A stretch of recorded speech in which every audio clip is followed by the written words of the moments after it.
আজকে আমরা নিজে করি 1.2 সপ্তম শ্রেণীর পেজ 7-এর 8 নম্বর অঙ্ক থেকে করব। ঠিক আছে, কি বলেছে আমাদের অঙ্কটা? বলছে একটি জাহাজে 50 জন নাবিকের 16 দিনের খাবার মজুদ আছে। 10 দিন পরে আরো 10 জন নাবিক তাদের সঙ্গে যোগ দিলেন। বাকি খাবার সকলের আর কতদিন চলবে? ঠিক আছে, খুব ইম্পর্টেন্ট অঙ্ক, খুব ভালো করে বুঝবে। তাহলে নাবিকের 50 জনের নাবিকের 16 দিনের খাবার মজুদ আছে। ঠিক আছে, 10 দিন পরে আরো 10 জন নাবিক এলো। তাহলে একটা কথা তোমরা চিন্তা করো, ধরো তোমাদের বাড়িতে তোমরা 5 জন মেম্বার, 5 জন সদস্য আছে। সেই 5 জন মেম্বারের ধরো 1 বস্তা চাল তোমরা 7 দিনে খাও। ওকে, এবার যদি দেখা যায় তোমাদের বাড়িতে আরো 3 জন এলো, 5 জন ছিলে আরো 3 জন এলো, তাহলে কজন হলো? 8 জন। তাহলে 1 বস্তা চাল যেখানে তোমরা 5 জন মেম্বার 7 দিনে খেতে, সেখানে আরো 3 জন এলে সেটা কি 7 দিন আমাদের চলবে? চলবে না, কমে যাবে। অর্থাৎ যেই আমার লোক সংখ্যাটা বাড়লো, সময়টা কি হলো? কমে গেল। এই ব্যাপারটা মাথায় রাখবে যে লোক সংখ্যা বাড়লে কি হচ্ছে? সময় কমে যায়। ওকে, তাহলে আমরা এই অঙ্কটা যদি করি, কিভাবে করব? প্রথমে লিখব গণিতের ভাষায় সমস্যাটি হলো। লিখলাম গণিতের ভাষায় সমস্যাটি হলো। আমি বলেছিলাম এই ধরনের অঙ্কে কি করতে হবে, আমাকে অ্যান্সারটা কি চাইছে সেটা ফার্স্ট জানতে হবে। কি চেয়েছে? বাকি খাবার সকলের আর কত দিন চলবে, মানে সময়টা চেয়েছে। তাহলে আমি এদিকে লিখলাম সময়, সময়টা একক কি? দিন। ওকে, আর কি আছে? নাবিক। কার? সময়ের সঙ্গে নাবিকের সম্পর্ক। নাবিক কিসে আছে? জনে। ওকে, তাহলে 50 জন নাবিকের 16 দিনের খাবার মজুদ আছে। তাহলে নাবিক ছিল কতজন? 50 জন। ঠিক আছে, 10 জন নাবিক আরো এসে যোগ দিল, তার মানে ছিল 50 জন, আরো 10 জন যোগ দিল, তাহলে কতজন হলো? 50 প্লাস 10 সমান সমান হলো 60 জন। ওকে, এবার কি হচ্ছে? 16 দিনের খাবার মজুদ আছে, ভালো কথা। 10 দিন পরে, আচ্ছা আমি যদি বলি যে তোমরা বাড়িতে 5 জন মেম্বার ছিলে, তোমাদের 5 জন মেম্বার 1 বস্তা চাল 7 দিন খেতে। ওকে, এবার ধরো 3 দিন বাদে আরো 4 জন এলো, তাহলে 3 দিন কি তোমরা না খেয়ে বসেছিলে? 3 দিন তো 5 জন মেম্বার খেয়েছে, তার মানে 3 দিনে তো কিছুটা খাবার খাওয়া হয়েছে। তার মানে 3 দিনটা কি হচ্ছে? মোট দিনের থেকে মাইনাস করে দিতে হবে, যেহেতু 3 দিন আমরা খেয়ে নিয়েছি। ঠিক আছে, ঠিক এখানেও তাই, ছিল 16 দিনের খাবার 10 দিন পরে, তাহলে 16 দিনের ছিল 10 দিন বাদে, তাহলে 10 দিন কি হচ্ছে? তারা খেয়েছে, তাহলে 10 দিন আমরা কি করে দেবো? মাইনাস করে দেবো, যেহেতু 10 দিন খেয়ে ফেলেছে।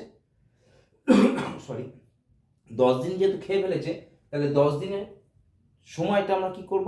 মাইনাস করে দেবো। দিলে এবার বলেছে তাহলে আমাদের আর কত দিন চলবে, বাকি খাবার আর কত দিন চলবে। ঠিক আছে, তাহলে আমরা এখানে তাহলে লিখতে পারি কি? সম্পর্কটা কি? নাবিকের সাথে সময়ের কি সম্পর্ক? ব্যস্ত সম্পর্ক। কি সম্পর্ক? ব্যস্ত সম্পর্ক। ওকে, তাহলে 50 জন নাবিকের খাবার ছিল, 50 জন নাবিকের খাবার ছিল কদিন? 6 দিনে। তাহলে একজন নাবিকের খাবার ছিল কদিন? একজন নাবিকের আরো বেশি দিন খাবার ছিল বা বেশি দিন খাবে, তাহলে 50 ইন্টু 6। ওকে, এবার কতজন হয়েছে? 60 জন। তাহলে যখনই 60 জন হয়েছে তখনই কি হবে? সময়টা আমার কমে যাবে, যেহেতু লোক সংখ্যা বেড়েছে। তাহলে 50 ইন্টু 6/60, 6 10 60, 5 10 50, তাহলে কদিন? 5 দিন। তাহলে কদিন বেরোলো? 5 দিন। ঠিক আছে, তাহলে আমাদের আর কদিন চলবে? বলছে বাকি খাওয়ার সকলের আর কদিন চলবে? বাকি খাওয়ার সকলের আর কদিন হচ্ছে? সরি, 6 10 60, হ্যাঁ 5 দিন চলবে। বাকি খাওয়ার সকলের আর 5 দিন চলবে। তাহলে আমাকে বলেছে কি? বাকি খাওয়ার সকলের আর কদিন চলবে? তাহলে অতএব বাকি খাওয়ার সকলের আর 5 দিন চলবে। ওকে, ঠিক আছে, পারা যাবে? বোঝা গেল? ঠিক আছে। এবার আসো 9 নম্বর অঙ্কটা। 9 নম্বর অঙ্কটা তোমরা পড়ো, খুব এরকম টাইপেরই অঙ্ক, ওটাও খুব ইম্পর্টেন্ট অঙ্ক, একই টাইপের অঙ্ক, জিনিসটা একই।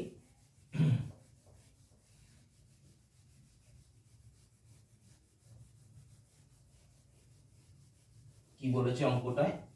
বলেছে যে, আমি আগে অঙ্কটা টুকি, হ্যাঁ, আমাদের কি বলেছে, 20 জন লোক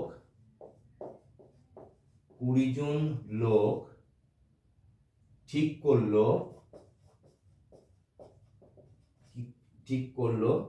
30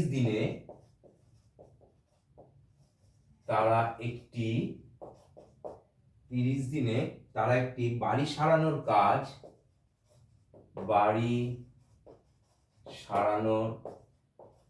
কাজ সম্পন্ন করবে।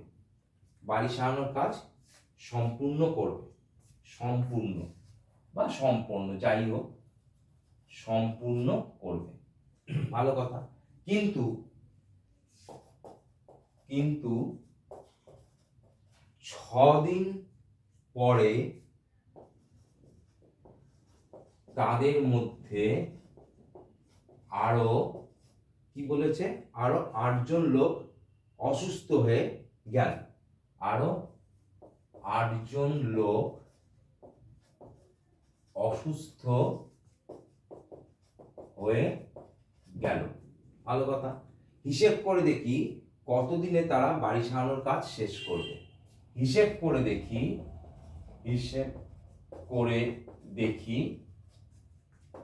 কতদিনে তারা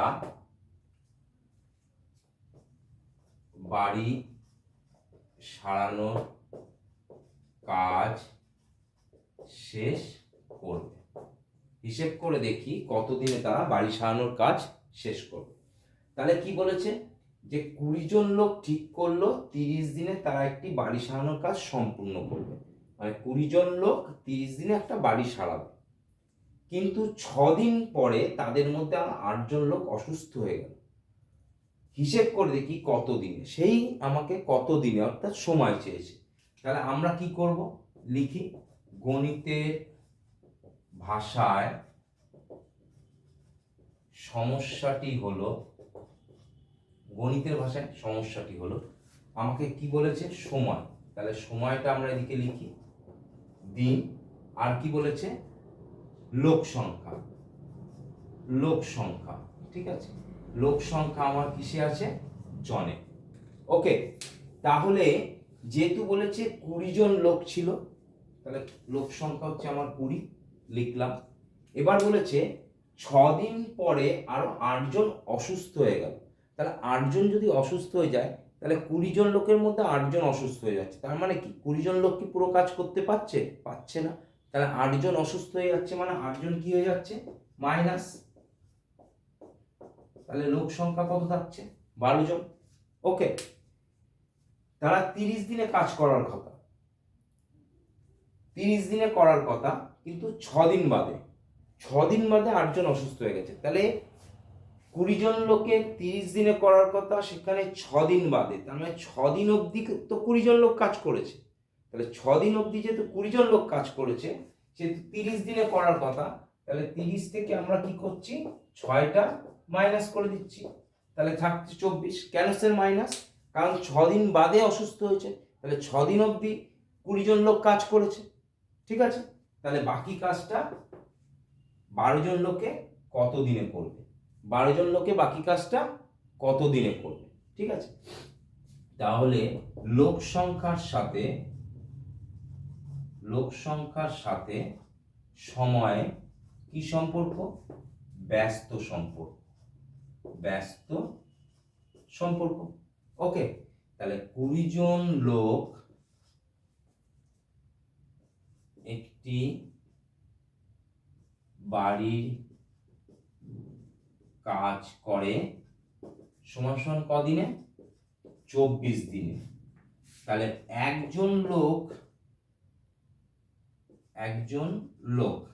লোকটা এখানে লিখি, একটি বাড়ির কাজ করতে তার বেশি সময় লাগবে, তাহলে 24 ইন্টু 20 এতদিন।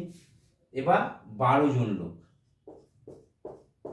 12 জন লোকের কি হবে, একটু কম দিন লাগবে, তাহলে 12 দুগুণে 24, তাহলে 20 দুগুণে 40 দিন হলো। আচ্ছা, 40 দিন টাইম লাগছে। এবার দেখো তার মধ্যে, এটা কিন্তু আমার অ্যান্সার ধরলে হবে না, কেন? কারণ তার মধ্যে 6 দিন অবধি তো তারা কাজ করেছে, 6 দিন কাজ করার পরই তো অসুস্থ হয়েছে। তার মানে এদিকে করছে 12 জন লোক 40 দিন, আর ওদিকে 6 দিন কাজ করেছে, তাহলে মোট কদিন লাগছে? তাহলে অতএব মোট সময় লাগে 40 প্লাস 6 সমান সমান 46 দিন। ওকে, তাহলে আমাকে বলেছে কি, হিসেব করে দেখি কতদিনে তারা বাড়ি সারানোর কাজ শেষ করবে। তাহলে অতএব 46 দিনে তারা বাড়ি সারানোর কাজ শেষ করবে। 46 দিনে তারা বাড়ি সারানোর কাজ শেষ করবে। ঠিক আছে, বোঝা গেল? খুব ইম্পর্টেন্ট অঙ্ক, এই ধরনের অঙ্কগুলো আসে এবং ভালো করে করবে, এগুলো আসে কিন্তু। হ্যাঁ, আচ্ছা, এবার 10 নম্বর অঙ্কটা দেখো কি বলেছে। 10 নম্বর অঙ্কটা আমাদের খুব ভালো অঙ্ক, প্রচন্ড ইম্পর্টেন্ট অঙ্ক, একটু লেন্দি আছে কিন্তু অঙ্কটা খুব ভালো অঙ্ক। অঙ্কটা পড়ো।